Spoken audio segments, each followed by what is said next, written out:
নমস্কার। আজকের নিবেদন পাড়া কালচার।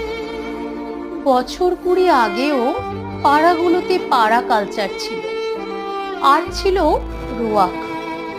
পাড়ার উঠতি থেকে পড়ন্ত যুবকরা সেখানে আড্ডা মারত।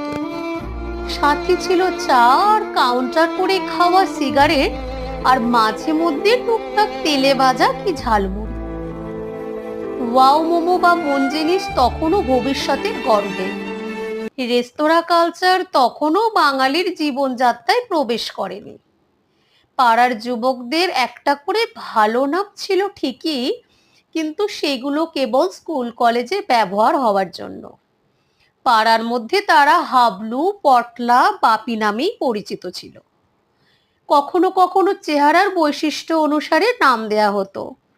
এই যেমন ধরুন ঢ্যাঙা, ন্যাড়া,